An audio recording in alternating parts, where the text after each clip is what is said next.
오늘 함께 은혜 나눌 말씀 마태복음 24장 31절에서 36절입니다. 마태복음 24장은 예수님의 종말장이라고 신학자들이 그렇게 말씀하죠. 그래서 마태복음 24장에는 종말에 관한, 재림에 관한 말씀, 환난에 관한 말씀, 이러한 내용들이 나와 있는데, 먼저 유대 땅의 이스라엘 백성에게 환난이 있고 이미 지나갔지요. 주 70년 지나갔고 디도 당군이 와가지고 예루살렘 성을 무너뜨리고 많이 포로로 잡아. 이제 마지막 때에 우리가 이제 마지막 때에 살고 있는데, 마지막 때도 역시 이루어지는 그러한 내용입니다. 그래서 마태복음 24장은 이중예언입니다. 이중예언. 마지막 때만 해당되는 예언이 아니고 이스라엘 백성, 유대 종교인들의 환난, 핍박에도 예언하신 그 말씀이 이미 이루어졌지요. 이제 그래서 우리는 오늘 이제 마지막, 우리에게 해당되는 예수님의 마지막 때의 말씀을 우리가 은혜를 나누고 신랑 되신 주님을 만날 수 있는 그러한 깨어있는 저희가 될 줄로 믿습니다. 31절, 그가 큰 나팔 소리와 함께 자기의 천사들을 보낼 것이며 그들은 하늘 이 끝에서 하늘 저 끝까지 사방에서 그의 선택된 사람들을 모을 것이다. 세 번역에 이렇게 되어 있지요. 옛날 성경책에 보면 저가 큰 나팔 소리와 함께 천사들을 보내리니 저희가 그 택하신 자들을 하늘 이 끝에서 저 끝까지 사방에서 모으리라. 오늘 이 말씀에 우리가 알아야 될 진리는 큰 나팔 소리가 도대체 뭘 비유하는 것이고, 천사들을 보낸다. 이 천사들이 어떤 진리를 말하는지 알아야 됩니다. 주님이 오실 때는 신부단장한 지혜로운 다섯 처녀들 영접하려고 신랑으로 오시기 때문에 그 신랑으로 오실 때에 바로 선택된 사람들이 이제 거듭나서 신부 단장된 지혜로운 다섯 처녀들, 그런 사람들을 모은다는 얘기지요. 그러면 이제 이 큰 나팔 소리, 그러면은 주님이 재림하실 때에 진짜 나팔 소리 내용도 모르겠지만은 어마어마하게 큰 나팔이 울린다고 그렇게 문자적으로 알고 있습니다. 그러나 히브리어 성경에 의하면 예수님께서 비유로 말씀하신 내용이기 때문에 이 큰 나팔 소리는 율법은 작고 복음은 크다는 거죠.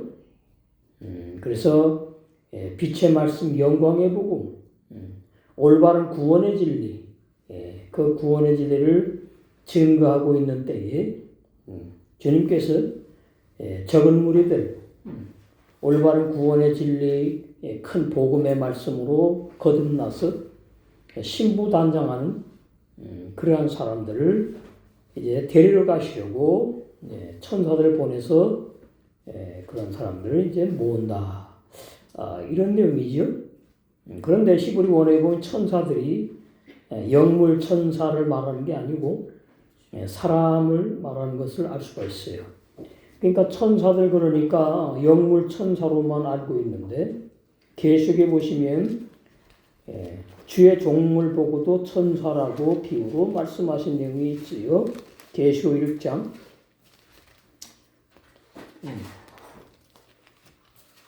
1장에 보시면 20절, 내 본 것은 내 오른손의 일곱 별의 비밀과, 그러면 일곱 별이 무엇인지를 알아야지 진리를 아는 사람이에요. 비밀이니까. 일곱 별이 뭘 말하느냐. 공중에 저 하늘에 떠 있는 별 7개를 말하느냐? 아니란 말이죠. 7 금초대라. 그러니까 7 별이 있고 7 금초대가 있는데 금초대는 불을 밝히는 그러한 주님의 몸 내 교회를 비유한 거예요. 7 별은 7 교회 사자요 그랬죠. 히브리어 성경에 7 교회 천사요, 7 교회 사자요 똑같이 그렇게 나옵니다. 그래서 사자라는 말은 앞으로 에베소 그 교회부터 라우디게아 교회까지 있는 그 종을 사자라 그래요. 사자. 그래서 에베소 2장 1절에 에베소 교회 사자에게 편지하기를 그랬잖아요. 그러면 오늘 마태복음 24장 31절에 천사를 진짜 영물 천사로만 알게 되면 에베소 교회에 영물 천사가 목회했나요? 아니지요. 사람이 했지요. 사람. 에베소 교회의 주의 종에게 편지하기를 오른손에 7 별을 붙잡고 7 금초대 사이에 다니시는 이가 가라사대. 그래서 번역성경으로는 천사들을 보낸다 그러니까 진짜 영물 천사로 이렇게 오해를 하고 있다 그 말이에요. 그래서 계시록이 결론의 말씀이니까 계시록에서 주의 종도 천사라고 말씀했구나.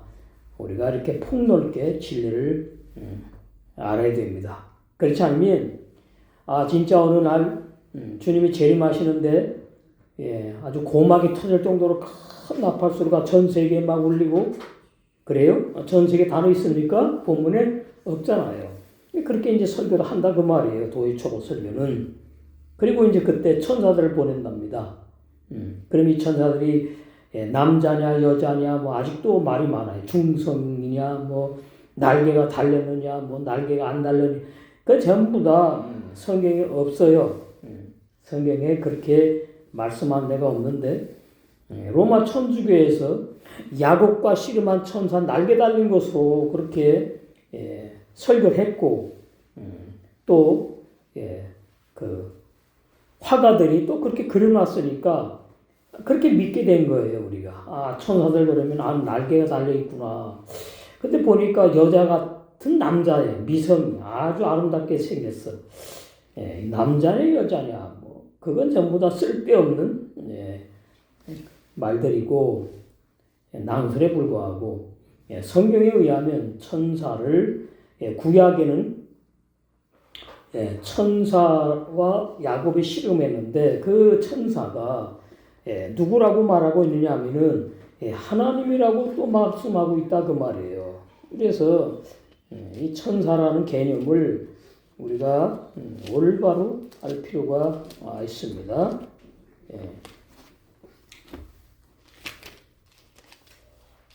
천사와 씨름했다 그러지요. 그 말씀이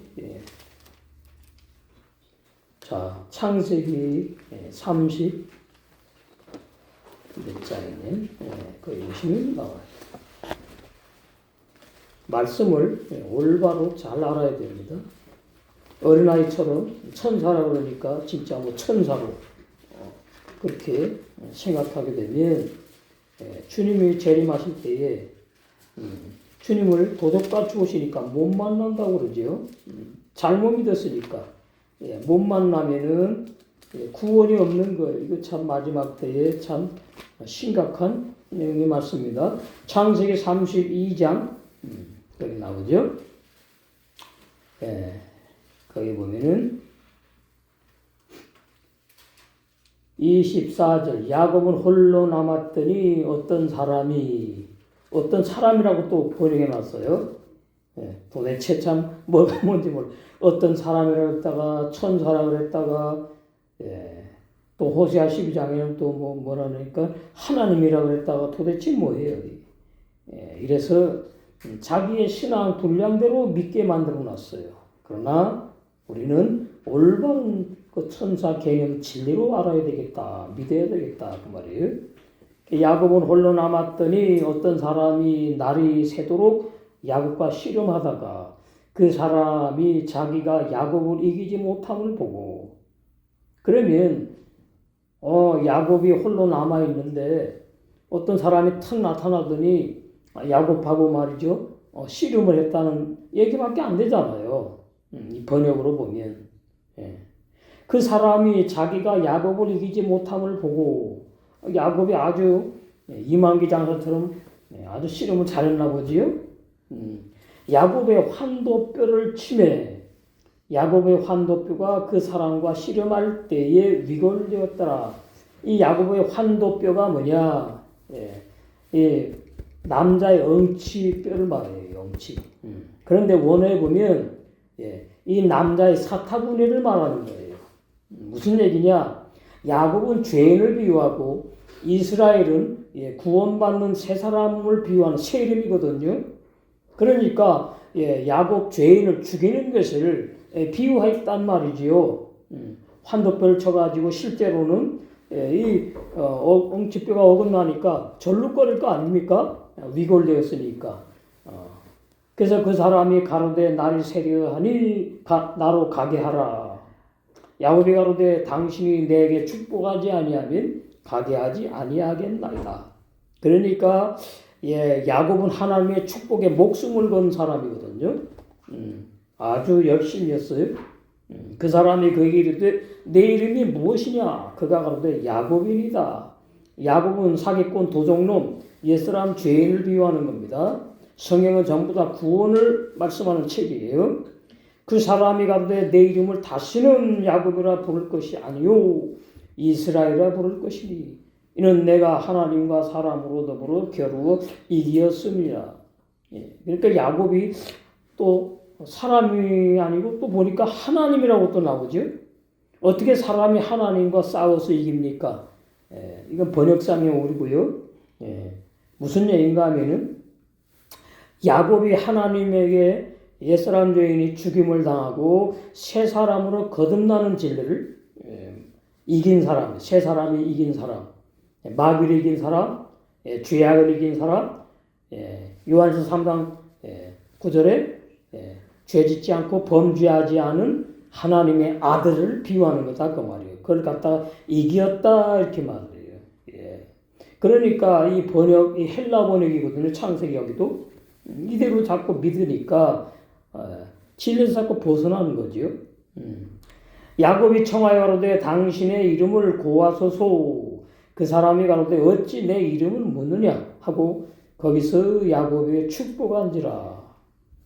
자, 그러니까 야곱과 씨름한 사람이 사람이라 그랬다가 또는 말이죠. 또 하나님이라 그랬다가 도대체 뭐가 진리라 그 말이에요. 이렇게 성경은 말이죠.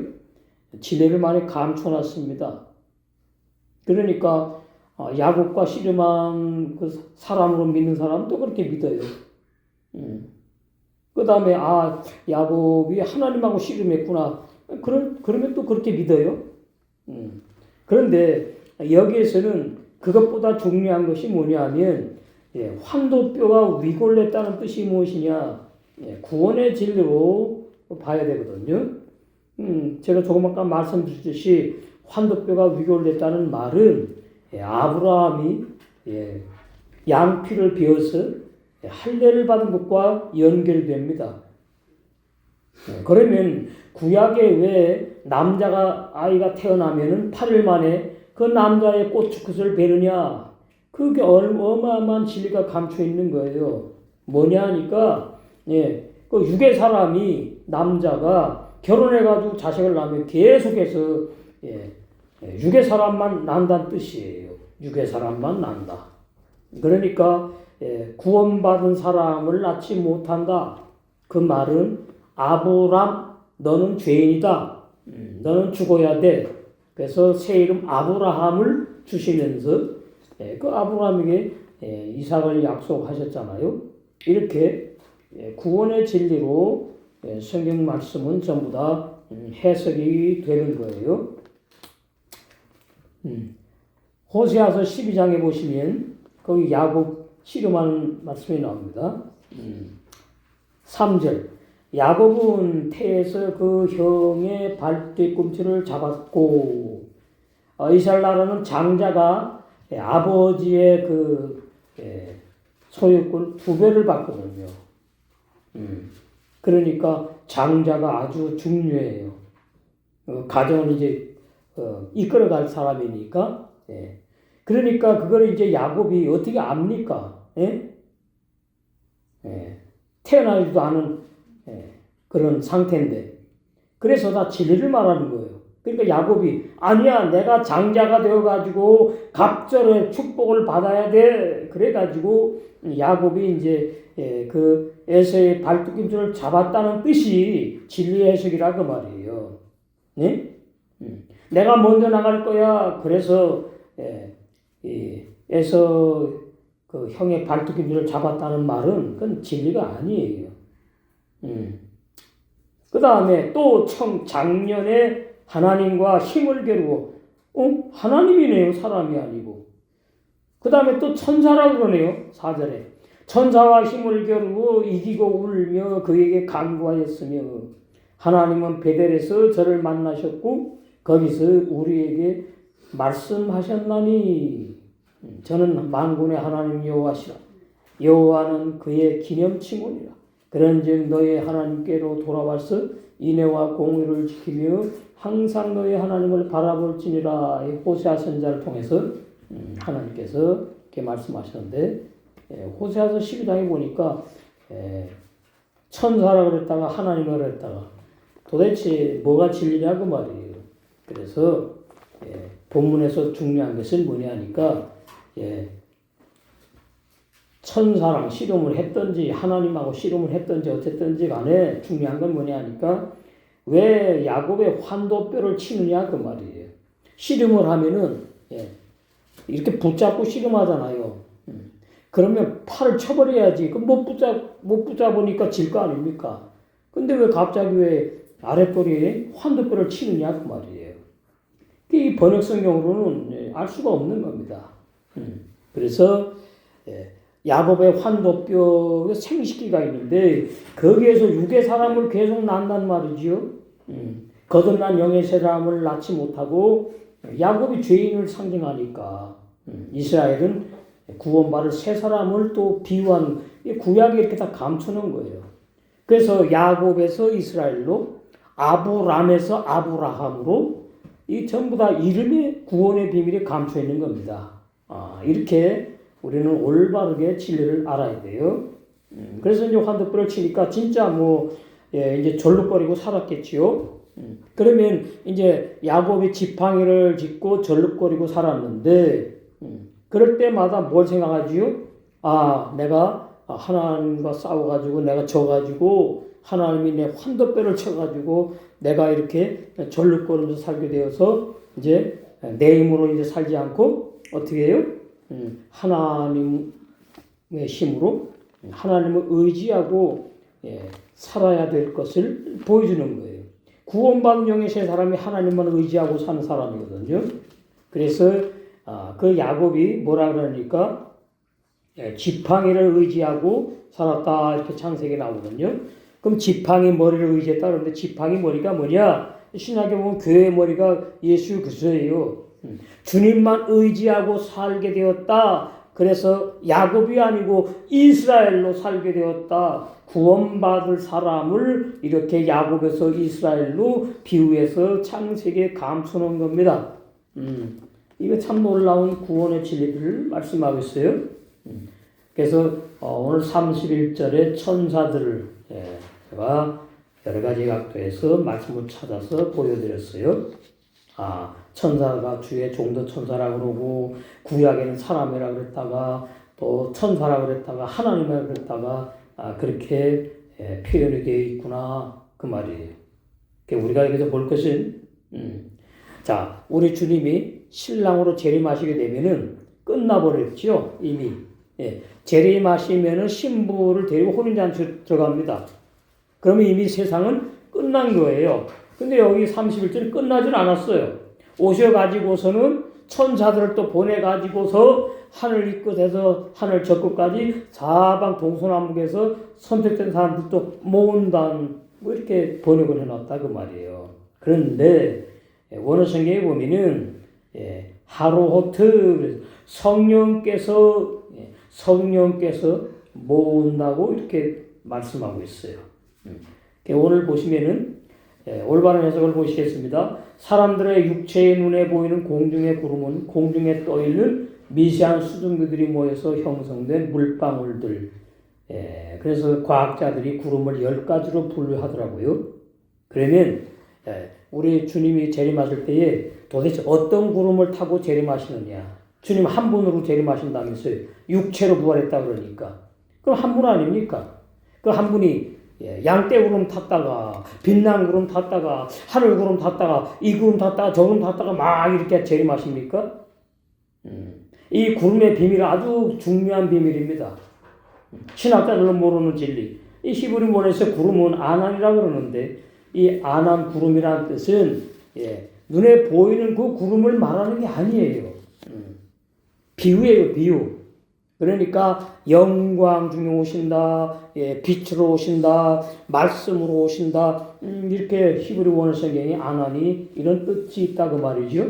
그래서 히브리 원어성경에 보면은 우리 주님께서 오시는 것이 히브리 원어성이 현재 진행형으로 나온다는 말입니다. 그런데 어느 날 갑자기 재림하신 걸로 되어 있잖아요. 번역상. 근데 히브리 원어에 보면은 문법이 그래요. 계속해서 재림하고 있다고 되어 있다니까요. 그래서 바로 구름이 영광 중에 오신다, 빛으로 오신다, 말씀으로 오신다 이렇게 해석이 되는 겁니다. 오늘 지금 말씀이 뭐죠? 계속해서 오시고 있는 거예요. 이건 놀라운 진리예요. 이 참 저도 깜짝 놀랐습니다. 말씀을 타고 오신다, 말씀 가운데 오신다, 말씀과 함께 오신다, 뭐 번역 아주 복잡합니다. 근데 그렇게 번역하지 않고요. 그냥 번역은 그냥 구름 타고 온다고만 번역해 놨어요. 그러니까 진짜, 저 하늘에 말이지요. 구름 타고 육체로 부활하신 그 육체 예수님이 둥둥둥 손오공처럼 오신다고. 그 어느 나라로 오실까요? 이거 심각합니다. 재림의 비밀. 어느 나라 오실까요? 다 자기 나라 오신대요. 제 페이스북에 보면은 동방번개 여자 하나님이 이미 재림했대요. 그런데 진리의 빛, 또 신앙 간증 어쩌고 해갖고는 그렇게 사이트를 만들어갖고 얼마나 미혹한지 몰라요. 그러면 제 페이스북에 이제 500여 명이 넘는데 그분들이 분별을 못하니까 거기 들어가가지고 그냥 아멘 막 이렇게 놨더라고요. 그래서 제가 페이스북에 올려놨어요.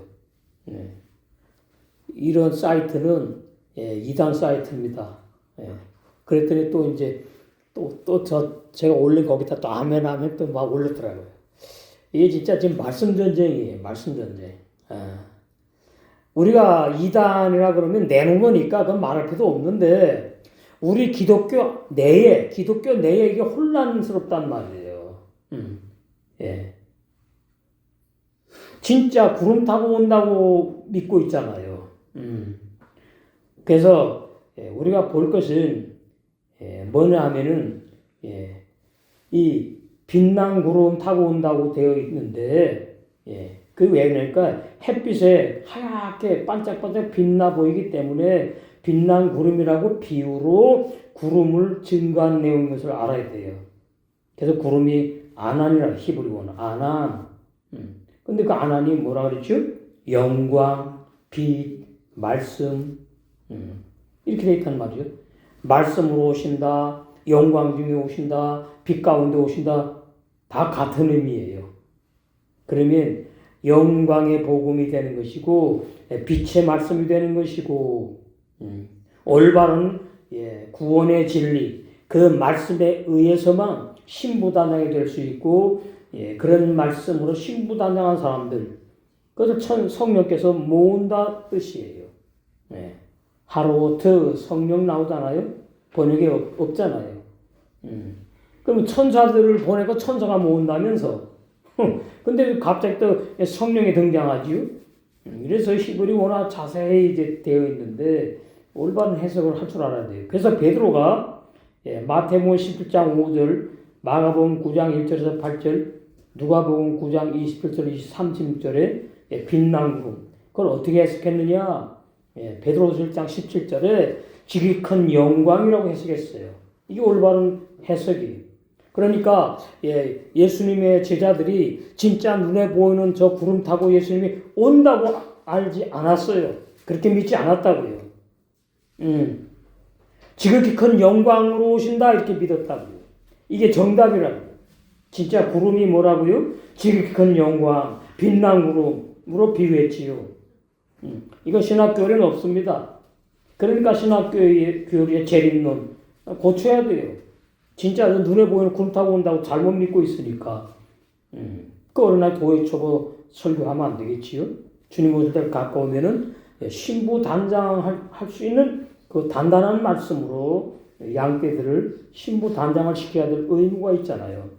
그래서 사도 바울은 초대교회 때에 고린도후서 어떤 목회를 했느냐, 이런 목회를 했습니다. 고린도후서 11장. 제가 이 진리를 이제 깨닫게 되고 알게 되면서 나도 이런 목회를 해야 되는구나. 고린도후서 10. 그래서 지금 그런 목회를 하고 있는 중이잖아요. 고린도후서 11장 2절. 내가 하나님의 열심으로 너희를 위하여 열심 내노니. 그러면 사도 바울은 인간의 열심이 아니에요. 하나님의 열심이에요. 이런 단어가 아주 중요한 거예요. 너희를 위하여 열심을 냈는데 너희 양떼 고린도 교회 양떼 초대교회 양떼. 내가 너희를 정결한 처녀로 한 남편이 그리스도께 드리려고 중매한다 그러잖아요. 그러니까 중매하는 설교를 해야 된다고. 중매하는 설교. 그럼 중매하는 설교가 뭐냐? 주님이 언제 오실지 모르니까 우리는 늘 깨어서 주님을 신랑으로 맞이할 수 있는 말씀을 증거해야 된단 말이에요. 그래서 사도 바울은 신부 단장의 목회를 했어요. 저도 역시 사도 바울이 올바른 종이니까 신부 단장의 말씀은 오늘 이 시간에도 좀 증가. 그럼 신부 단장의 말씀 중에 가장 중요한 게 뭐냐니까 어떤 구름을 타고 오느냐? 빛난 구름을 타고 온대요. 또 하늘 구름을 타고 오신대요. 또 영광 중에 오신대요. 번역이 보면은 아주 여러 가지로 되어 있습니다. 그러면 도대체 구름이 하나인데 말이죠. 또 무슨 얘기를 하는지 제대로 우리가 알아야 되겠죠. 자, 마태복음 17장 5절. 우리가 구름에 대해서 확실히 진리를 알아야 되겠어요. 예수님을 믿으려면 제대로 믿어야 되니까 진리를 믿어야 돼요. 교리를 믿지 말고 진리를 믿자. 교리가 맞으면 교리를 믿는 건데 안 맞으니까 17장 5절 거기 나오죠. 거기 보시면 말할 때에 호련히 빛난 구름이 저희를 덮으며 구름 속에서 소리가 나서 가로되 이는 내 사랑하는 아들이요 내 기뻐하는 자니 너희는 저의 말을 들으라. 예수님의 말씀만 들으라 그 말이에요. 구약의 엘리야 거기에 빠지지 말고 구약의 모세의 율법 내용 거기에 빠지지 말고 이제 신약 시대니까 예수님의 새 언약 복음의 말씀만 들으라.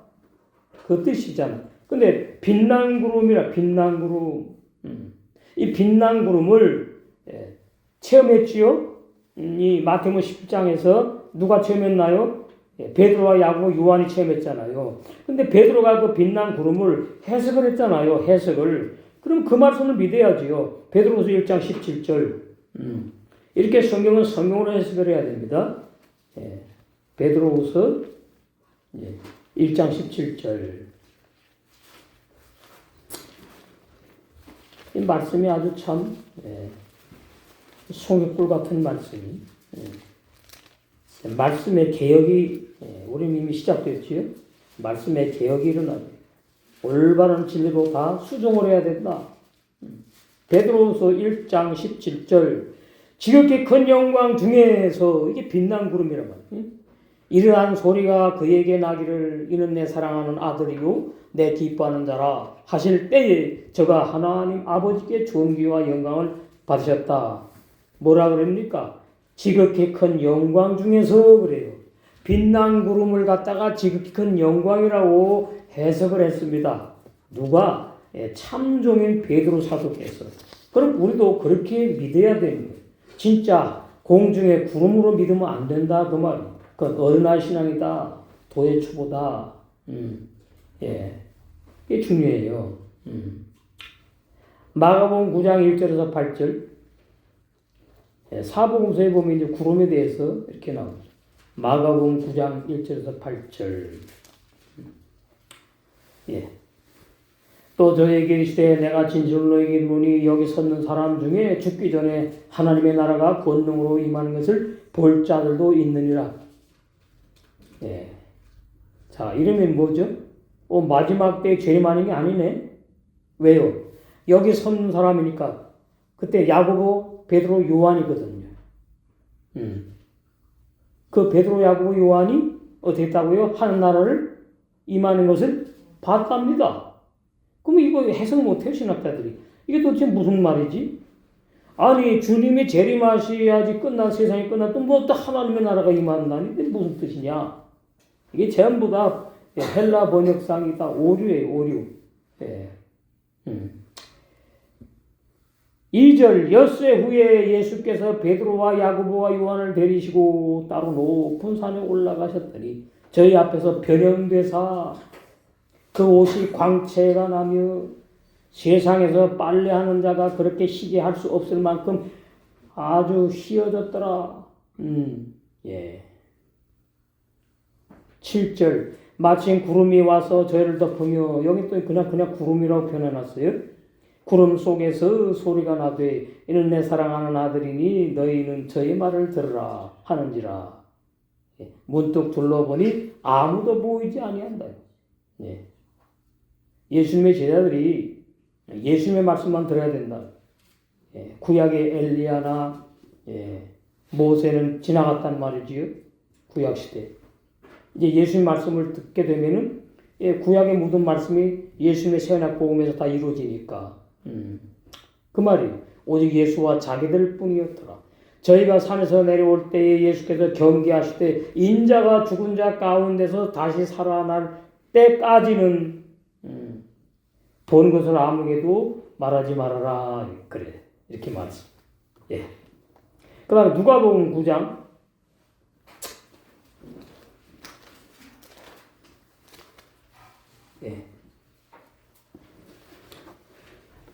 27절 36절까지 내가 참으로 너에게 이르노니 여기 섰는 사람 중에 죽기 전에 야고보, 요한, 베드로 살아있을 때에 하나님의 나라를 볼 자들도 있느니라. 이 말씀을 하신 후 8일쯤 되어 예수께서 베드로와 요한과 야고보를 데리시고 기도하시러 산에 올라가서 기도하실 때에 용모가 변화되고 그 옷이 휘어져 광채가 나더라. 이게 뭐냐 하니까 하나님의 나라가 임했다 그 말이에요. 그러니까 다시 재림하시는 주님이 변화된 모습이에요. 육체 예수님이 아니에요. 변화된 모습. 아주 빛 가운데 찬란하게. 그래서 영광 중에 오신다고 번역되어 있단 말이지요. 빛 가운데 오신다. 그래서 그렇게 표현을 했다는 겁니다. 그래서 죽기 전에 봤다는 말은 무슨 뜻이냐?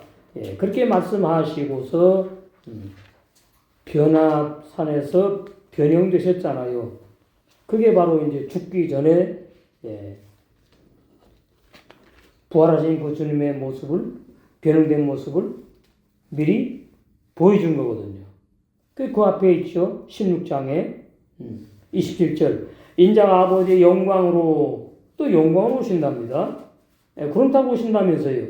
영광으로 그 천사로 함께 오리니 여기 또 함께 온대요. 오늘 30절은 뭐예요? 함께 오지 않지요. 천사들을 보낸다고 그러잖아요. 이거 아주 혼란스럽습니다. 제가 뭐 자꾸 더 깊게 시간 가니까 성경 제대로 우리가 알고 믿어야 되겠구나. 인자가 아버지의 영광으로 그 천사들과 함께 오리니 그때에 각 사람의 행한 대로 갚으리라. 진실로 너희에게 이르노니 여기 섰는 사람 중에 그 야고보 요한 베드로의 세 사람 죽기 전에 인자가 그 왕권을 가지고 오는 것을 볼 자들도 있다. 그래서 십자장으로 가가지고 왕권을 가지고 오실 주님을 미리 보여주신 거예요. 야고보 요한 베드로에게. 그 왕권을 가지고 오신 재림하신 주님이 왕으로 오시거든요. 신랑으로 오시고 왕으로 오시고 심판으로 오시고 그것도 하나님의 나라가 임했다고 아까 보셨지요. 주님이 하나님 나라의 주인공이거든요. 하나님 나라가 임했다고 그래요. 이거 전부 다 말씀을 연결해서 답을 찾아야 된다 그 말이에요. 그래야지 올바른 진리를 믿게 되는 거예요. 아까 보죠. 17장 5절에 말할 때에 호련히 빛난 구름이 저희를 덮으며 빛난 구름이라고 이게 전부 다 감춰놓은 겁니다. 그러니까 빛난 구름을 덮으면은 자 보세요. 해가 반짝 떠 있으면은 얼마나 구름이 반짝반짝하면서 아름다워요. 그러니까 빛난 구름이라고 비유로 감춰놓은 거예요. 진짜 구름인 줄로 알아요. 자, 해가 반짝반짝할 때에 자 구름이 빛난 구름은 땅에 있어요, 하늘에 있어요. 하늘에 있지요. 그래 햇빛에 빛나가지고 반짝거리는 거 아닙니까? 근데 이 땅에 있잖아. 지금 야고보 요한 베드로 세 사람이 빛난 구름이 저희를 덮었대요. 그러면 그 하늘에서 반짝반짝 햇빛이 비쳐서 그 빛난 구름 쭉 내려와가지고 세 사람을 덮었나요? 이게 전부 다 비유입니다. 비유. 그래서 이 재림론은 진리가 아니에요. 재림의 진리를 알고 믿어야 돼요. 부활론이 아니고 부활의 진리. 주님이 어떻게 부활하셨느냐, 어떻게 오시느냐, 도적같이 오신다 그러는데 우리에게는 구원받은 사람에게는 도적같이 오시지 않는다고 또 되어 있거든요. 이러니까 참 혼란스럽지. 자, 디모데 제대로 알아야 됩니다. 데살로니가전서 5장에 나오잖아요. 형제들아 때와 시기에 관하여 너희에게 쓸 것이 없음은 주의 날이 밤에 도적같이 이럴 줄 너희 자신이 자세히 알리라. 그럼 주의 날이 밤에 도적같이 저 하늘 구름 타고 온다는 말이에요. 그렇게 문자적으로 믿으면 안 되는 거예요. 주의 날이 밤에 도적같이 이럴 줄을 너희 자신이 자세히 알리라. 저희가 평안하다 안전하다 할 그때에 잉태된 여자에게 해당 고통 이름과 같이 멸망이 호련히 저희에게 이를 저희와 너희가 있어요. 오늘 본문에 저희와 너희 결단코 피하지 못하라. 그래서 재림하시는 주님을 못 만나서 심판받는다. 불신자는 말할 것도 없고 많은 수많은 기독교인들이 거듭나지 못하고 올바른 진리를 못 믿고 불법을 행했다고 말이에요. 그런 사람들 주님은 못 만나요. 멸망의 호련이 저에게 이르리니 결단코 피하지 못하여. 이 저희가 불신자 말하지 않지요? 왜요? 3절에 믿는다는 사람들 기독교인 저희가 평안하다 안전하다 할 그때에 불신자 말하는 게 아니다 지금. 올해는 예수님을 믿으니까 예수님이 언제든지 우리는 구원받아요. 할렐루야 아멘. 우리는 평안해요. 안전해요. 그렇게 말하는 기독교인들. 거듭나지 못한 이런 종교인들. 멸망의 호련이 저에게 이르리 결단코 피하지 못하리라. 4절에 형제들아 나오죠. 너희는 나오죠. 저희는 멸망받을 사람들이고 너희는 구원받은 새 사람들. 형제들아 너희는 어두움에 있지 아니하며 그날이 도적같이 너희에게 임하지 못한답니다. 자, 이게 참 심각해요. 아니 그러면 주님이 도적같이 온다고 말씀하셨는데 왜 우리에게는 도적같이 안 오면 뭐 알게 오신다는 말인가? 연월일치 안단 말이에요? 그 이단이에요. 그러면 도적같이 오는 그 사실을 안다 그 말이에요. 그런데 도적같이 우리에게는 안 온다 그 뜻이에요. 언제 오시든지 구원받은 사람들에게는 도적같이 와가지고 심판하지 않고 구원받은 사람들을 혼인잔치에 데려가신다는 의미라고 말이에요. 그럼 도적같이 너희 임하지 못하리니 그러면은 이단들이 그러잖아요. 연월일신을 말하잖아요. 그런 뜻이 아니에요. 너희에게는 도적같이 오지 않는다는 말은 너희들은 심판받지 않을 것이고 내가 신부다명한 너희들을 혼인잔치 데려갈 거니까 너희들에게는 도적같이 오지 않는다는 의미다 그 말이에요. 응? 이렇게 제대로 해석을 할 줄 알아야 돼요. 그 이단들은 뭐예요? 동방번개, 여자 하나님 중국에서 태어나가지고 대한민국의 여자 하나님은 이미 재림했답니다. 도적같이 와가지고 재림했대요. 그 성경하고 너무나 안 맞아. 그 뭐 이단 중에 이단이니까. 이렇게 우리는 진리를 올바로 제대로 알아야 되겠다. 그래서 부활하신 승천하신 주님께서 찬란한 영광, 빛난 구름과 하늘 구름을 비교했던 영광으로 빛 가운데 재림하여 큰 나팔 소리와 함께 사자들 천사들을 이 땅에 보내어 동서남북 사방 전색에서 영생을 주시로 택하신 겁난 세 사람들을 성령께서 인도하여 신랑이신 주님께로 모신다는 말씀이다. 자, 요한복음 14장. 성경은 성경으로 해석을 해야 됩니다. 한 구절 가지고 해석하면 안 돼요. 그럼 자기 소리 하게 돼요. 자기 말. 아전인수로 해석한다는 말이죠. 성경으로 해석해야 된다. 요한복음 14장 2절에서 4절. 여기 보면 또 헷갈립니다. 참, 말씀 참, 내 아버지 집에 거할 곳이 많도다. 그렇지 않으면 너희에게 일렀으리니. 이 천국 아닙니까? 천국집? 맞잖아요? 땅이 아니고. 땅에 무슨 우리 집 말하는 거 아니잖아요. 내가 너희를 위하여 처소를 예비하러 가느냐. 하늘나라 가신다는 얘기고.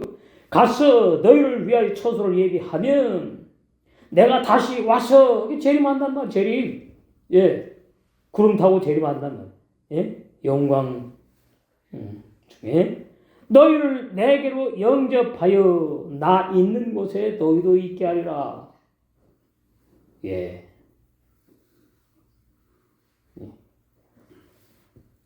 그러니까 마태복음 24장 31절하고 같이 연결해서 이해를 하셔야 돼요.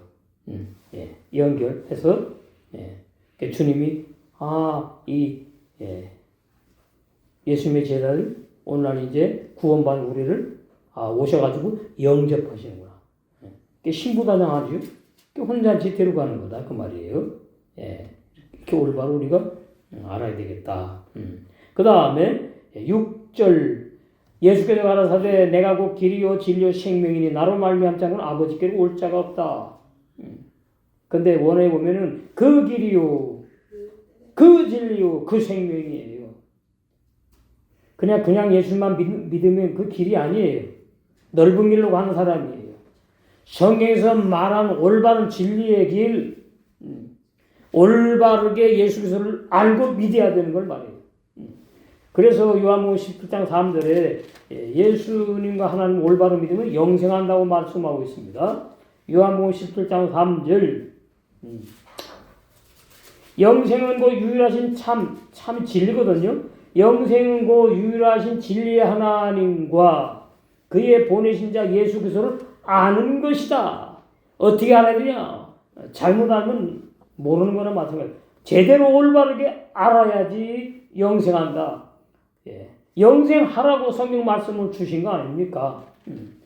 그러니까 올바른 진리의 말씀을 믿고 영생을 우리는 지금 신랑전 주님을 기다리면서 영생 준비 다 되었고 신랑 주님 기다리고 혼인잔치에 들어갈 수 있도록 준비되는 줄로 믿습니다. 그 다음에 18절에서 21절 이것도 보시면 내가 너희를 고아와 같이 버려두지 아니하고 너희에게 오리라. 여기 지금 누구 말하지? 예수님의 11 제자를 말하는 거예요. 우리가 아니에요 지금 이 말씀이. 그러니까 육하 원칙대로 성경을 볼 줄 알아야 된다 그랬잖아요. 막 갖다 그냥 무조건 우리한테다 적용하면 안 된다고 말이에요.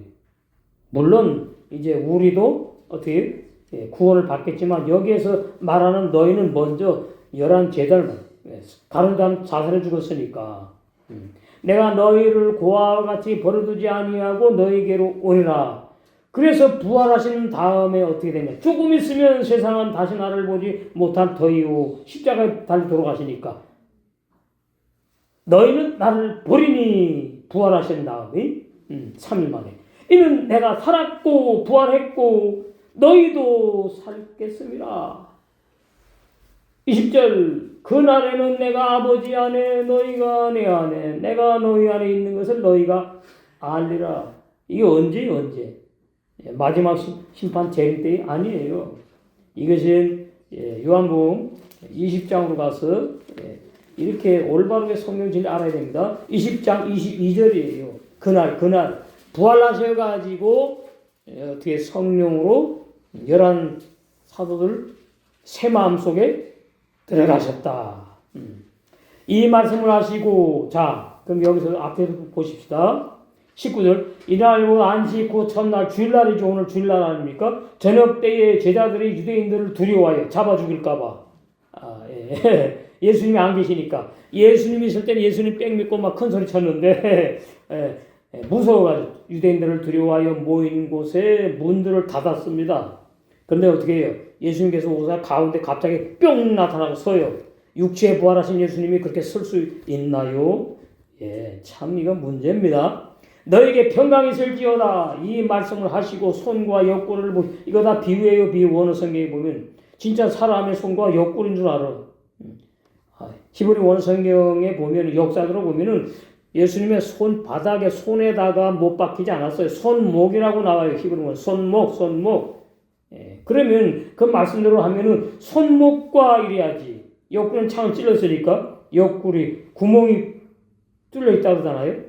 그러니까 뭐라 그럽니까? 환상한 계시 중에 예수님을 만났는데 예수님의 손바닥에 구멍이 뚫려 있고 못 자국이 있고 옆구리 창 자국이 있고 그거 가짜 예수예요. 참 중요해요. 제자들이 주를 보고 기뻐하더라. 예수께서 또 가라사대 너희에게 평강이 있을지어다. 아버지께서 나를 보내신 것 같이 나도 너희를 보내노라. 이 말씀을 하시고 저희를 향하사 숨을 내쉬며 가라사대 성령을 받으라. 너희가 네 죄든지 사하면 사해질 것이요 네 죄든지 그대로 두면 그대로. 이거 로마 천주의 신부들이 고해성사할 때 써먹는 거 아닙니까? 신부에게 죄 사하는 권세가 있답니다. 그 이단이에요. 로마 천주교. 이 말씀 오해해서 그래요. 너희가 네 죄든지 너희는 사도들을 말해. 사도 11 사도. 너희가 네 죄든지 사하면 사해질 것이요 네 죄든지 그대로 두면 그대로 있으라. 이 무슨 뜻이냐? 이 11 사도가 올바른 구원의 진리를 증거하는데 그 구원의 진리를 받아들이지 않으면 죄가 그대로 있다는 뜻이에요. 이게 참 놀라운 해석들이. 자, 사도행전에 보면은 이제 구원받은 사람이 나옵니다. 사도행전. 참 성경 진리가 이렇게 올바르게 밝혀지는 사실이 얼마나 감사한지. 자, 사도행전 4장. 이거 죄사함 받았어요. 너희가 복음을 증거했는데 11 사도가 그 회개하고 이제 받아들이면은 죄사함을 받은 거예요. 죄가 그대로 있는 게 아니고 이렇게 적용되는 거란 말이에요.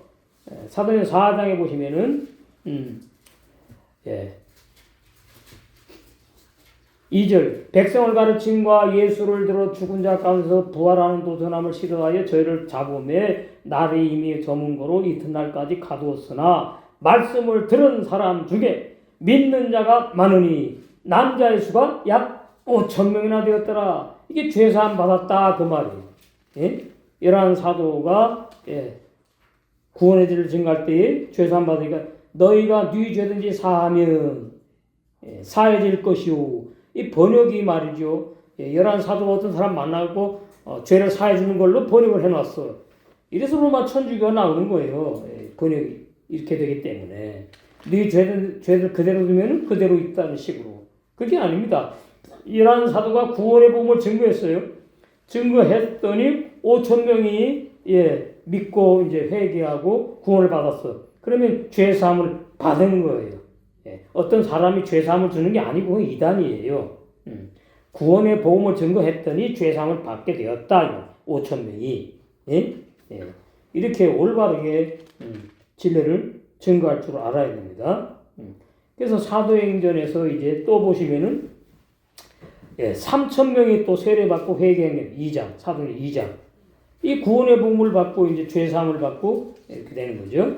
41절. 그 말을 받는 사람들은 사도들의 올바른 구원의 진리를 듣고 그 말을 받는 사람들은 세례를 받으며 이 날의 제자의 수가 3천 명이나 더했다. 이렇게 해석을 해야지 너희가 뉘죄든지 사하면 사해질 것이요 뉘죄든지 그대로 두면 그대로 있으리란 말씀이 제대로 진리로 올바르게 해석이 되는 거예요. 그렇지 않으면 로마 천주교가 맞다고 해야 되니까. 예. 그게 오늘날 말이죠.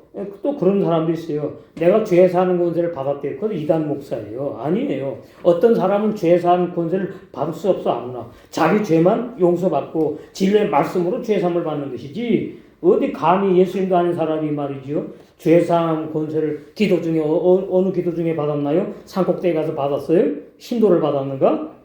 그 전부 다 이단이 이단. 예, 싹꾼들. 내놓은 교주들은 말할 것도 없고. 우리 기독교 안에 이렇게 심각하게 말이지요. 예, 싹꾼들이 많이 존재한다는 사실이 참 가슴 아파요. 32절. 무화과 나무의 비유를 배우라. 이것도 중요합니다. 도대체 무화과가 뭐냐? 그걸 비유를 배우래. 그 가지가 연하여지고 잎사귀를 내면 여름이 가까운 줄 알라니. 자, 무화과 나무는 1년인지 하여튼 매년 하여튼 2번을 열매를 맺는다 그래요. 여기 여름은 말이지요. 우리가 생각하는 여름이 아니고 여름은 히브리 원어에서 열매를 추수하는 때를 여름이라고 그러는 거예요. 예? 하가이츠. 예. 무화과 나무 열매를 추수할 때를 여름이라고 그런다고요. 그러니까 우리나라식으로 여름으로 생각하시면 안 돼요. 예. 이스라엘하고 우리나라하고 기후도 다르지요. 예. 그 다음에 이제 뭐라 해야 되냐. 무화과 나무가 뭐냐. 이스라엘 나라를 비유하는 겁니다. 그런데 이 무화과 나무가 열매를 여름에 이제 못 맺어가지고 잎만 무성해가지고 추수를 못 할 게 없었지요. 추수할 열매가 없었어요. 그래서 청함만 받은 사람들이에요. 그게 나오죠. 열매 없어 저주받는 무화과 나무는 청함만 받아 성령으로 거듭나지 못한 유대 종교인들을 비유하는 말씀이다. 그러면 이제 무화과가 열매를 맺을 때가 아닌데 여름에 예수님께서 어떻게 했어요? 자, 마태복음 21장. 오늘 말씀 아주 중요합니다. 이거 신학자들, 신학생들, 목회자 연수원 이런 데서 가르쳐야 되는 내용이에요. 그만큼 중요한 내용이에요. 마태복음 21장 42절. 올바른 진리를 믿고 가르치고 증거해야 되니까 주의종들이. 42절. 거기 보시면 예수께서 가라사대 너희가 성경에 건축자들의 버린 돌이 모퉁이의 머릿돌이 되었나니 이것은 주로 말미암아 된 것이요 우리는 너희 기이하도다 함을 읽어본 일이 없느냐. 그러므로 내가 너희에게 이르노니 유대인들 말하는 유대 우리가 지금 아니고 이 당시에 이제 기독교에도 해당이 되겠죠. 이제 두 번째. 이러므로 내가 너희에게 이르노니 하나님의 나라를 너희는 빼앗기고 그러니까 유대 종교인들 말이에요. 그 나라 열매 맺는 백성이 받으리라.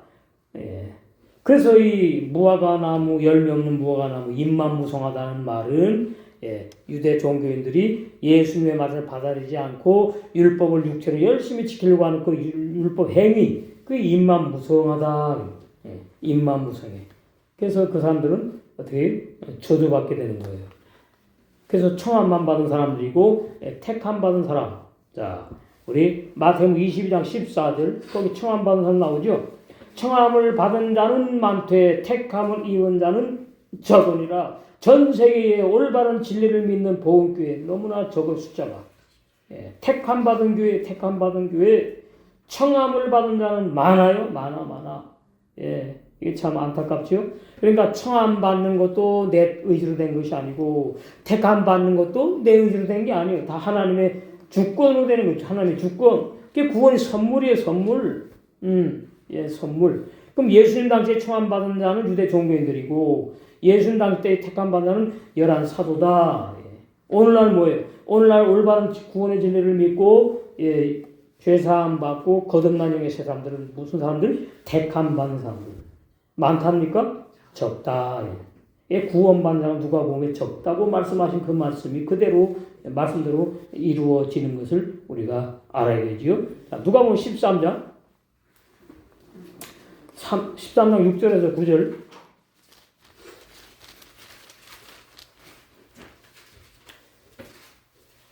이에 비유로 말씀하시되 한 사람이 포도원에 무화과 나무를 심은 것이 있더니 와서 그 열매를 구하였으나 얻지 못한지라. 과원지기에게 이르되 내가 3년을 와서 이 무화과 나무의 실과를 구하되 얻지 못하니 찍어 버리라. 어찌 땅만 버리냐. 대답하여 가로되 주인이여 금년에도 그대로 두소서. 내가 두릅하고 거름을 주리니 이후에 만일 실과가 열매가 열면 이언이와 열매를 맺지 못하면 그렇지 않으면 찍어 버리소서 하였다 하시니라. 이게 나오지? 이게 다 비유 아닙니까? 예. 그러면 이제 우리가 여기서 알아들 것은, 예, 무화과 나무는 이스라엘 백성을 비유한 것이고, 예, 열매 맺는 유대 종교인을 심판받는 것이고, 또 요한복음의 참포도나무는 누구죠? 예수님을 비유한 것이고, 이렇게 되는 거죠. 네, 아주 재밌어요, 말씀. 요한복음 15장. 내가 참포도나무요. 그러니까 뭐, 거짓 포도나무, 거짓 종들도 있구나. 예수님이 대제사장이고 참목자 아닙니까? 예? 예. 그러니까 참종이 있고 거짓종이 있어요, 오늘날. 예수님의 진리의 말씀만을 믿는 종, 진리만을 선포하는 종. 예수님이 참포도나무, 진리의 포도나무 이셨듯이, 우리도 이렇게 참포도나무에 속한 참종, 참양떼, 구원받은 그런 신앙생활을 우리는 열심히 하고 있는 줄로 믿습니다. 33절 이와 같이 너희도 이 모든 일 보고도 인자가 가까이 그 문 앞에 이른 줄 알라. 그러니까 이 모든 일을 보는데 그게 뭔지 알아야 됐잖아요. 응? 이 다 비유로 감추는 거예요. 그래서 너희 제자들도 주목하여 이 모든 일들을 보거든 참으로 문 앞에 주님이 이른 줄 알고 신랑이 주님을 맞이하도록 깨어 준비하라는 말씀이다. 31절 전부터 쭉 있는 내용이에요. 이 모든 일을 보거든. 이스라엘 나라에 환난 핍박이 있어가지고 많은 유대 종교인들이 죽임당하고 포로로 잡혀가고 이런 일을 쭉 보거든. 이 말이지. 34절 내가 진실로 내게 말하노니 이 세대가 지나가기 전에 이 일이 다 이르다. 이것도 문제입니다. 이 세대가 도대체 어느 세대를 말하냐. 예수님의 제자들 세대를 말하는 거예요. 우리가 아니고. 이 세대가 지나가기 전에 이 일이 다 이루지요. 이중예언이 예수님의 제자들에게 먼저 해당되고 그 다음에 마지막 때 우리 세대 때에 또 올지 우리가 죽은 다음에 올지 또 그건 또 모르는 거예요. 그래서 마지막 때에 다시 반복하여서 큰 환난과 핍박이 있을 것을 예언하신 말씀이다. 그래서 마태복음 24장은 이중예언입니다. 유대인에게 해당되고 마지막 때에 기독교인에게 해당되고. 35절 천지는 없어지겠으나 내 말은 없어지지 아니하리라. 이것도 중요한 말씀입니다. 천지가 하늘과 땅이라고 이제 번역해 놨는데 하늘과 땅은 없어지겠으나 예수님의 말씀은 없어지지 않는다. 그런 의미로 번역되어 있는데 제가 그 주석책을 봤더니 천지가 없어질지언정 이렇게 놨더라고요. 하늘과 땅은 없어지지 않는다고 그렇게 해요. 천지가 없어질지언정 예수의 말씀은 영원히 존재한다 이렇게 놨는데 히브리 문화에 그렇죠. 천이 말이죠. 옛사람 죄인이 죽임당하는 말하는 거예요. 자, 이 천과 지를 우리가 계시록 21장 1절 성경으로 해석을 하죠. 거기 자세히 잘 나와 있습니다. 계시록 21장 또 내가 새하늘과 새 땅을 보니 그러니까 이 지구 공중에 우주가 다 없어지고 지구도 없어지고 새하늘과 새 땅이 생긴다. 그러면 구원받아가지고 하나라고 우리 들어가 버렸는데 그 새하늘과 새 땅 생기면 누가 살지요? 사람 다 심판에서 없는데 맞아요? 안 맞잖아요. 그러니까 번역이 잘못된 거라 이 헬라 번역입니다. 계시록.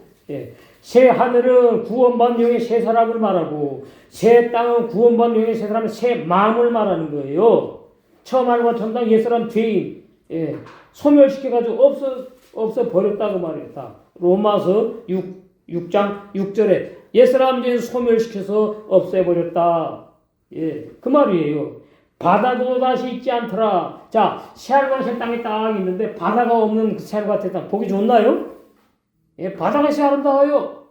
산과 강이 있고 꽃나무 있고 그 바다가 없대요. 바다가 없는 새하늘과 새 땅 뭐 그런 데가 있어. 이 바다가 뭐냐니까 얀밈인데 바다가 말씀의 사역이 끝났다는 뜻이에요. 히브리 원어로. 옛사람들이 죄인 다 죽여버렸죠. 그 다음에 새하늘 새 땅 거듭난 사람 거듭난 사람 다 거듭나 버렸어요. 개죽이니까. 그러니까 뭐예요? 바다도 다시 있지 않다가 아니고 얀밈이라 가지고 무슨 뜻인가 하면은 옛사람 죄인 죽이는 율법의 사역 끝났다. 구원의 새 언약 복음으로 구원받을 사람 새하늘과 새 땅 새 사람 다 태어나게 해서 거듭나게 해서 다 완성돼 끝났다. 그래서 그런 뜻인데 바다도 다시 있지 않더라 이렇게 번역을 해놨다 그 말입니다. 그래서 히브리 원어 성경을 알아야 돼요.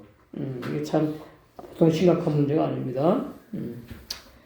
이제 36절도 심각합니다. 그날과 그때는 아무도 모르나니 하늘 천사들도 아들도 모르고 오직 아버지만 아신다. 이것도 참 말도 안 되는 얘기. 자, 아들이신 주님이 재림하는데 당신이 재림하시면 몰라요? 말도 안 되는 거예요, 이게 지금. 그럼 왜 그렇게 했느냐? 이 씨가 아무도 모른다는 뜻이에요. 사람이란 뜻이. 거기다 아들 갖다 집어넣어버렸어, 번역할 때. 아닙니다. 아들은 빼야 되는 거지. 아무도 모른다는 게 예수님까지 집어넣으면 안 되는 거죠. 그래서 부활하신 주님이 재림하시는 걸 알고 그때는 이 죄악 세상 사람들은 물론 그리스도인들도 역시 아무도 모르고 하늘의 천사들도 모르고 아버지만 아신다는 예수님의 말씀은 하나님 아버지 절대 주권을 말씀하는 거예요. 왜? 예수님 마음대로 오시는 게 아니고 하나님 아버지께서 보내시는 거니까 절대 주권을 말씀하는 내용이라니까. 그러므로 아들 재림하시는 주님도 모른다는 헬라 번역은 오역이에요. 왜냐하면 주님 본인이 재림하시는데 당신이 알고 재림하시지 재림하시는 당신 모르고 재림하십니까? 앞뒤 맞지 않는 거예요. 그래서 이 재림론이 올바른 구원의 진리로 개혁돼야 되고 부활론도 올바른 부활 진리로 개혁돼야 되고 말씀의 개혁이 우리는 벌써 오래전에 일어났습니다. 이 말씀의 개혁이 우리는 선구자예요.